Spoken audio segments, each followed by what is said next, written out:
Good morning all of you. देखो बेटा, first में नाइट्रेशन समझते जाना और नोट करते जाना साथ साथ। आपने कन्वर्जन कल जो मैंने कराए थे वो कुछ ही बच्चों ने मुझको सेंड किए अलग मेथड से। नाइट्रेशन कराओगे बेंजोइक एसिड का तो बेटा COH क्या होता है, -R होता है और मेटा डायरेक्टिंग होता है। तो NO2 कहाँ अटैक करेगा, मेटा पे अटैक करेगा, है ना। तो ये आपने कर लिया होगा। ए क्या बनेगा, NO2 मेटा पर अटैक करेगा, है ना। कर लो साथ साथ, जिससे नहीं हुआ मेटा पर अटैक करेगा। फिर SOCl2 क्या करता है बेटा, OH की जगह Cl लगा देता है ना। कल भी पढ़ा था हमने, OH की जगह Cl लगा देगा। तो ये क्या बन जाएगा, COCl, और ये मेटा पर NO2। क्लियर है, OH की जगह Cl लग जाएगा बी पार्ट में। NaBH4 क्या करेगा, इसको अल्कोहल में कन्वर्ट कर देगा। याद होगा आपको, एसिड क्लोराइड को अल्कोहल में कन्वर्ट कर देगा। तो ये CH2 OH और NO2, ये NO2 रहेगा।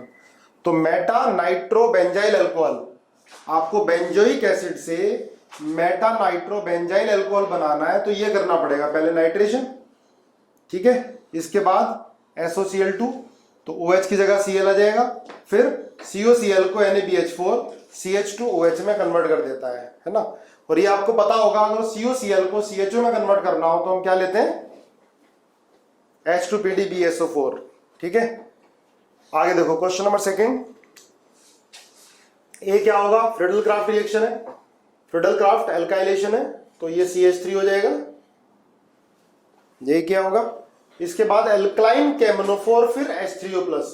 देखो एल्कलाइन केमोनोफोर क्या करता है बेटा, अगर बेंजीन के ऊपर कार्बन पर हाइड्रोजन है एक भी तो ये ऑक्सीडाइज हो जाता है COK, फिर एसिड से पास कराओगे तो COOH बन जाएगा, है ना। दोबारा सुन लो, अगर बेंजीन से ऊपर कार्बन पर हाइड्रोजन है तो वो कार्बन COH में कन्वर्ट हो जाता है। तो बी क्या बनेगा, बेंजोइक एसिड बनेगा। बी बन जाएगा बेंजोइक एसिड COOH। देखो ध्यान से, इसके बाद SOCl2 से रिएक्शन कराओगे तो OH की जगह क्या आ जाएगा, Cl आ जाएगा। देखो मैं लिख देता हूं इसको, ये आपने नोट कर लिया होगा, मिटा देता हूं फर्स्ट वाला। देखो बी बेंजोइक एसिड बन गया, उसके बाद SOCl2 से रिएक्शन कराओगे तो ये COH किस में कन्वर्ट होगा, COCl में कन्वर्ट होगा। अब देखो इसके बाद किससे रिएक्शन करा रहे हैं, साथ में बेंजीन है और क्या है, AlCl3 है। अब सुनो ध्यान से, AlCl3 बेटा Cl को हटाएगा, पॉजिटिव चार्ज आ जाएगा और ये जाकर बेंजीन पे लग जाएगा, तो बेंजोफिनोन बन जाना है।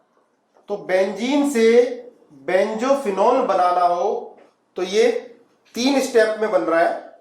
देखो ध्यान से, पहले आपने इसका फ्रिडल क्राफ्ट एल्काइलेशन करा दिया, फिर एल्काइन केमोनोफोर, और बाद में एसिड से पास करा तो CH3 COH में कन्वर्ट हो गया। फिर SOCl2 से क्या बना, COCl बना।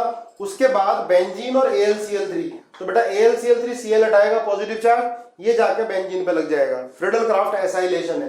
तो बेंजीन से बेंजोफिनोन बनाना हो तो ये मेथड हम यूज करेंगे। क्लियर है। अब आगे देखो, सल्फोनेशन करा रहे हो तो क्या होगा, NH2 और SO3H, ए पार्ट, ये SO3H सल्फोनेशन, ठीक है, NH2 SO3H। इसके बाद AC2O, सुनो क्या है AC2O, ध्यान रखना, ये है एनहाइड्राइड CH3COO COCH3। तो आपको कल भी बताया था, NH2 को NHCOCH3 में कन्वर्ट कर देगा, ये NHCOCH3 में कन्वर्ट कर देगा, समझे। CH3CO का होल ट्वाइस O या AC2O, ये एनहाइड्राइड है ना, NH2 यहां जाके अटैक करेगा, ये निकल जाएगा NHCOCH3। अब Br2CH3COH, तो Br+ का अटैक करेगा बेटा, ये NHCOCH3 है और ये SO3H है, ये NHCOCH3 है, ये SO3H है। तो Br जो ज्यादा एक्टिवेटिंग होता है उसके ऑर्थो पे लगता है, तो C क्या बन जाएगा, बना लो एक बार, C बनेगा ये NHCOCH3, Br यहां लगेगा ना, NHCOCH3 +R है और SO3H तो -R है, तो NHCOCH3 के ऑर्थो पर इसके बाद बेटा हाइड्रोलिसिस कराओगे ना, वैसे दोनों का ये एक ही स्टेप एक साथ ही कर सकते हो। ये NH2 में कन्वर्ट हो जाएगा और SO3H हट जाता है। ये देखो डीसल्फोनेशन करा रहे हैं तो SO3H हट जाता है। चलो पहले इसको हटा लो SO3H को, NHCOCH3 ये Br और यहां पर ये SO3H हट गया, डीसल्फोनेशन हो गया। ठीक है, इप्सो अटैक हो जाता है, SO3H को हटा देता है H+ ion easily, leaving power SO3H की ज्यादा है। इसके बाद क्या होगा, NaH क्या करेगा, या हाइड्रोलिसिस लिख लो तो NHCOCH3 NH2 में कन्वर्ट हो जाएगा। तो ये बन गया ऑर्थो ब्रोमो एनिलीन। बताओ इसमें कोई कंफ्यूजन है क्या? तो ध्यान रखो, एनिलीन से ऑर्थो ब्रोमो एनिलीन बनाना हो तो ये कन्वर्जन है ना, बोर्ड में आ जाते हैं बेटा, ध्यान रखना इनको। देखो आगे, इसके बाद फिर से फ्रेडल-क्राफ्ट एल्काइलेशन है। ये क्या बनेगा, अब तो बहुत इजी लगने लगे होंगे, CH2Cl है ना। अच्छा पहले तो CH3 बनेगा, इसके बाद फ्री रेडिकल सब्स्टिट्यूशन है, आज स्टार्ट करेंगे। CH2Cl बन जाएगा, इसके बाद KCN SN2 रिएक्शन होगी तो C क्या बनेगा, CH2 C ट्रिपल बॉन्ड। फिर हाइड्रोलिसिस कराओगे D क्या बन जाएगा,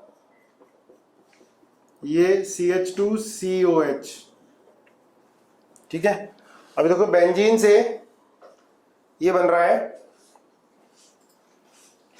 1,2 फिनाइल इथेनोइक एसिड, बेंजीन से 2 फिनाइल इथेनोइक एसिड।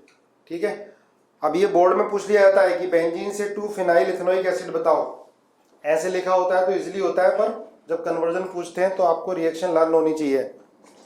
ठीक है, अब देखो फिर हमने एक इटार्ड रिएक्शन पढ़ी थी, एक बार फिर देख लो इटार्ड रिएक्शन। इटार्ड में क्या था बेटा, अगर टोलिन से आपको बनाना हो CHO है ना, इटार्ड रिएक्शन याद आई, तो इसमें क्या लेते थे हम, CrO2Cl2 फिर वाटर। CrO2Cl2 क्या बोलते थे, क्रोमिल क्लोराइड। इस रिएक्शन का नाम होता था इटार्ड रिएक्शन। ठीक है, ये टोलिन है, अगर इसकी रिएक्शन CrO2Cl2 फिर हाइड्रोलिसिस करते हैं तो CHO बन जाता था। ठीक है, ऐसी ही रिएक्शन ये है इटार्ड की तरह ही बिल्कुल। ठीक है, अगर हम CrO3 और एनहाइड्राइड दोनों ले लेते हैं तो इसमें भी टोलिन से क्या बन जाता है, देखो पहले CH3, तो पहले ये बनेगा CH, नोट कर लो एक बार इसको अलग से, मैंने पहले नहीं बताई थी रिएक्शन। इसमें भी बीच में इंटरमीडिएट बनता है, पर हमने फिर हाइड्रोलिसिस करा दी, डायरेक्ट CHO कर दिया।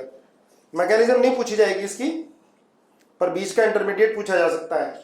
तो बीच में इंटरमीडिएट ये बन रहा है इसमें CHOCOCH3 CHOCOCH3 CrO3 से, ये साथ में एनहाइड्राइड है, ये बना। फिर इसकी हाइड्रोलिसिस कराएंगे बेटा तो ये हट जाएगा, हट के OH आ जाएगा, एक कार्बन पर 2 H नहीं रहेंगे तो क्या बन जाएगा, CHO बन जाएगा, NO2। यहाँ पर NO2 लिख लेना, A पार्ट ये NO2 है, यहाँ NO2 मिल रहा है। दोबारा देख लो, CrO3 CH3 CO का होल ट्वाइस हो। ठीक है, इटार्ड का दूसरा रूप है, तो बीच में ये बन गया। ऑक्सीडेशन ही होता है इटार्ड रिएक्शन में। टोलिन को आपको कन्वर्ट करना हो बेंजल्डिहाइड में एक स्टेप में, तो ये इन दोनों में से कोई भी ले सकते हो। बीच में ये इंटरमीडिएट बनता है, नोट कर लेना ये कॉपी में। फिर हाइड्रोलिसिस करते हैं, ये बन जाता है, या डायरेक्ट ये फिर सेकंड में हाइड्रोलिसिस लिख दो तो ये बन जाएगा। क्लियर है, नोट कर लिया है। देखो इसके बाद NaBH4 क्या करता है बेटा, बेंजल्डिहाइड को अल्कोहल में कन्वर्ट कर देगा, अच्छे से लर्न हो चुका होगा। NaBH4 एल्डिहाइड और कीटोन को अल्कोहल में कन्वर्ट कर देता है, यही काम करता है LiLH4 है ना। P + Br2 क्या करेगा, OH की जगह Br लगा देगा, तो ये CH2Br। Mg क्या करेगा, C में ग्रिग्नार्ड रिएजेंट बना देगा, MgBr बन जाएगा। अब देखो आगे हमने रिएक्शन पढ़ी है, याद करो बेटा, ये प्लस होगा और ये माइनस होगा, और ये CH2 माइनस अटैक कर देगा इस पर। देखो ये बॉन्ड ऐसे टूटेगा और CH2 माइनस यहाँ पर जाकर अटैक कर देगा। ये 3 मेंबर्ड रिंग है, इसलिए ग्रिग्नार्ड रिएजेंट इसको तोड़ देता है। अगर ये 5 मेंबर्ड रिंग होती तो नहीं तोड़ पाता, तो इसने CH2 माइनस ने यहाँ अटैक किया। देखो क्या बना ये, CH2O MgBr। इसके बाद हाइड्रोलिसिस कर रहे हैं, देखो इसमें तो OMgBr की जगह क्या आ जाएगा भाई, OH आ जाएगा। तो ये CH2OH 1,2 2 फिनाइल इथेनॉल अगर बनाना हो बेंजल्डिहाइड से तो ये प्रोसेस हम करेंगे, ठीक है। बेंजल्डिहाइड से 2 फिनाइल इथेनॉल, क्लियर है, सही था सबका ये। जिसके बाद क्वेश्चन नंबर 7 देखो, 7 में CH3 CHO NaOH, आप समझ गए क्या होगी रिएक्शन इसमें, एल्डोल, है ना भाई। देखो यहाँ अल्फा हाइड्रोजन नहीं है पर यहाँ पर अल्फा हाइड्रोजन है, NaOH ले रहे हैं बेस, तो इसका जो बेस है इसका हाइड्रोजन हटाएगा, CH2 माइनस, ये कार्बोनिल कार्बन पर अटैक करेगा, याद करो। तो ये बनेगा CHOH, इसके बाद CH2 और CHO, ठीक है। इसके बाद फिर NaBH4 से रिएक्शन करा रहे हैं तो बेटा CHO को किस में कन्वर्ट कर देगा, CH2OH में। अच्छा हीट करते तो डबल बॉन्ड आ जाता, चलो हीट भी कर दो इसमें, तो क्या होगा, ये E1CB रिएक्शन होगी, देखना ध्यान से, CH डबल बॉन्ड CH और ये CHO। इसके बाद इसकी NaBH4 से रिएक्शन कराओगे तो NaBH4 डबल बॉन्ड को रिड्यूस नहीं करता है, डबल का डबल रहेगा, CH CH2OH डबल का डबल रहेगा, है ना, और CHO को CH2OH में कन्वर्ट कर देगा, क्लियर है। चलो इसके बाद लिखो 8, नंबर 8 कंसंट्रेटेड H2SO4 सल्फोनेशन करा दो।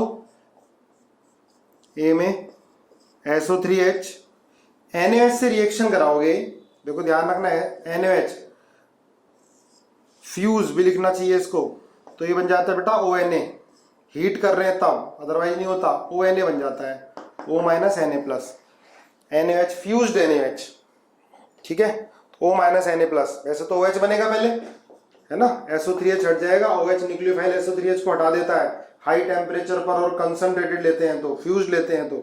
इसके बाद NaOH तो पड़ा ही हुआ है सॉल्यूशन में, तो फिर ONA बन जाएगा, है ना, OH और NaOH की रिएक्शन हो जाएगी। अब देखो याद करो CO2 400 केल्विन, तो याद आया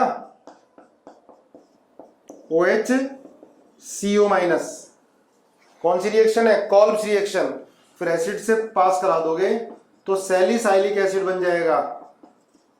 ये हमने नेम रिएक्शन पढ़ी है इलेक्ट्रोफिलिक एरोमेटिक सब्स्टिट्यूशन में, इसमें CO2 इलेक्ट्रोफाइल की तरह बिहेव करता है, कॉल्ब्स रिएक्शन, डी आ गया। अब देखो दूसरा तरीका क्या है ये बनाने का, CCl4NaOH, आप याद करो रेमर-टीमैन रिएक्शन मैंने 2 लिखाई थी, फिनॉल अगर इसकी रिएक्शन CHCl3KOH से कर देते हैं तो बन जाता था सैलिसैल्डिहाइड, है ना, याद आया। अगर इसकी रिएक्शन हम CCl4KOH से करते हैं तो सैलिसाइलिक एसिड, दोनों ही रेमर-टीमैन रिएक्शन है, COH। अब CCl4NaOH तो क्या बनेगा, O minus Na plus COH, बाद में एसिड से पास कराओगे तो क्या हो गया, OHCOH। बोलो भाई, यहां तक सारे सही थे, कोई कंफ्यूजन। हाँ 10 देखो बेटा, ये भी मैंने रिएक्शन आपको पढ़ाई हुई है, CH3COO COCH3, है ना, एस्प्रिन बनता है। तो वैसे रट्टा मारना एस्प्रिन का फार्मूले का बड़ा कठिन है, मुझे तो याद नहीं हुआ अभी तक भी, तो मैकेनिज्म ध्यान रखना भाई। ये हम बना लेते हैं सैलिसाइलिक एसिड, ये आ जाता है कन्वर्जन बोर्ड में, ध्यान रखोगे, कन्वर्जन बोर्ड में आ जाता है कि हमें फिनॉल से एस्प्रिन बनाना है, तो फिनॉल से पहले ये बना लोगे आप, है ना, फिनॉल से पहले ये बना लो सैलिसिलिक एसिड, चाहे कॉल्ब्स रिएक्शन से बना लो चाहे रेमर-टीमैन रिएक्शन से बना लो। उसके बाद आप एनहाइड्राइड, देखो ये एनहाइड्राइड, इससे एनहाइड्राइड से रिएक्ट कराओगे तो बेटा ये है ना न्यूक्लियोफाइल OH, COH से बेटर तो OH जाकर यहाँ अटैक करेगा, है ना, और ये निकल जाएगा, तो क्या बनेगा, ये OCOCH3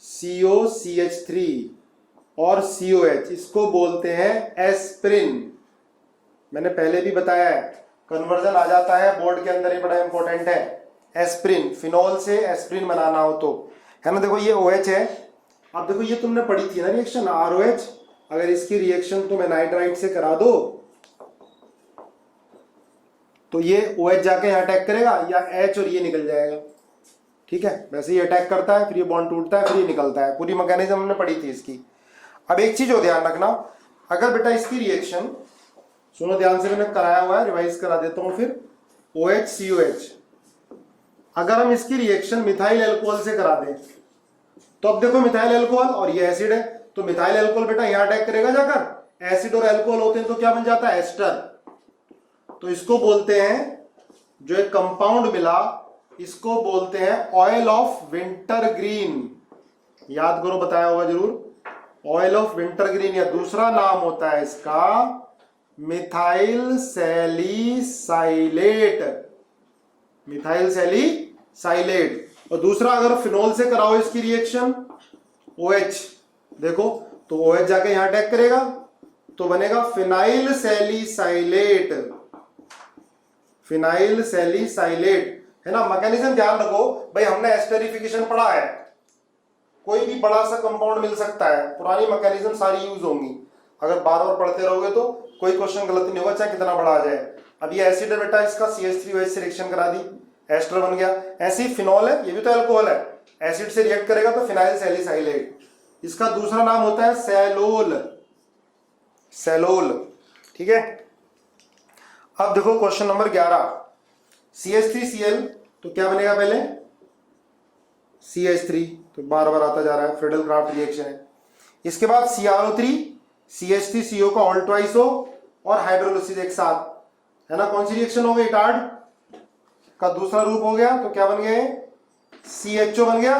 बोलो, टोलिन से CHO बनाना हो तो इटार्ड रिएक्शन, CrO2 Cl2 ले लो, या CrO3 और एनहाइड्राइड, फिर हाइड्रोलिसिस करा दो, ठीक है। अब ये वाली रिएक्शन कौन सी होगी बताओ जरा, पर्किन रिएक्शन है, बेंजल्डिहाइड CH3CO का all twice CH3CO -N, Na+, तो क्या बन जाएगा इसके अंदर, CH डबल बॉन्ड CHCOOH,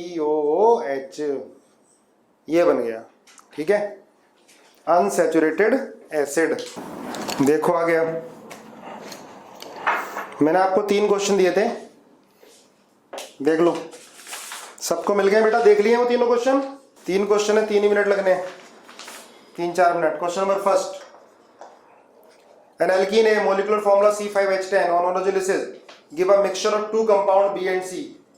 भाई C5H10 है A, है ना, इसकी ओजोनोलिसिस करा रहे हैं तो 2 कंपाउंड मिल रहे हैं B और C। B gives positive Fehling test and also form iodoform test। Positive Fehling test है, तो याद करो फेलिंग टेस्ट कौन देते हैं, एल्डिहाइड, और साथ में I2NOH से भी रिएक्शन करा रहा है, तो I2 के लिए मतलब आइडोफॉर्म कौन देता है, तो ये कंफर्म हो गया बेटा, CH3 के बगल में CO होगा, CO CH3, B तो कंफर्म हो गया क्योंकि आइडोफॉर्म भी टेस्ट दे रहा है। आइडोफॉर्म टेस्ट के लिए क्या होता है, CO के बगल में क्या होना चाहिए, CH3 होना चाहिए, है ना, I2 + NaOH, और साथ में ये फेलिंग सॉल्यूशन का टेस्ट भी देगा, बहुत डिटेल में पढ़ाया है मैंने आपको, फेलिंग सॉल्यूशन, बेनेडिक्ट सॉल्यूशन, तो ये एल्डिहाइड है, फेलिंग सॉल्यूशन का टेस्ट भी देगा। आगे है C does not give Fehling solution but form I, Fehling solution C नहीं दे रहा है लेकिन आइडोफॉर्म दे रहा है, बताओ भैया, CH3CO CH3, ठीक है टीसा, तो C क्या होगा, एसीटोन, CH3CO CH3। अब देख लो ओजोनोलिसिस से ये बन जाएगा क्या, तो देखो ये मिल गया हमें, इससे ये लेना है तो ऐसा कर लिया करो इसको, तुमने काफी डिटेल में ओजोनोलिसिस पढ़ ली, और ओजोनोलिसिस का मैंने आपको असाइनमेंट भी दे दिया, ये हटा दो, है ना, तो जो बना ओजोनोलिसिस से पहले वाला बन गया CH और CH3, 1 2 3 4 5, इसकी ओजोनोलिसिस कराओगे तो यही बनेगा B और C, है ना, हो गया। अब देखो question number second, question number second में एन एरोमेटिक कंपाउंड A, मैं आंसर लिख रहा हूं फिर देख लेना, चेक कर लेना ना। क्वेश्चन नंबर सेकंड में बेटा जो A है, देखो सही है क्या, A ये है मेरे हिसाब से, आपको बताना किस किस का सही है। A है मॉलिक्यूलर फॉर्मूला C8H8O, 1 2 3 4 5 6 7 8, C8H8O। कह रहा है डीएनपी टेस्ट देगा, तो डीएनपी टेस्ट याद करो, डीएनपी टेस्ट क्या होता है, एल्डिहाइड और कीटोन दोनों देते हैं। डीएनपी टेस्ट क्या होता है, 2,4 डाइनाइट्रो फिनाइल हाइड्रोजीन से रिएक्शन करा देते हैं। ये है बेटा 2,4 डाइनाइट्रो फिनाइल हाइड्रोजीन, बोर्ड के लिए भी इंपॉर्टेंट है ये।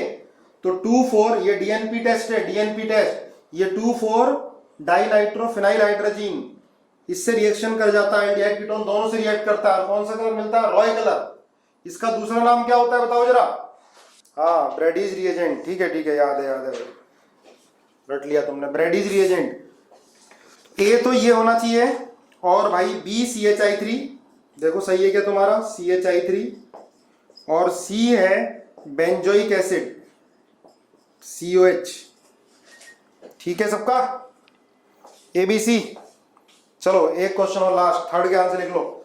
थर्ड में बेटा आंसर ए जो है, ए तो एल्डिहाइड और बी जो है कीटोन COCH3। ठीक है, देख लेना, चेक कर लेना।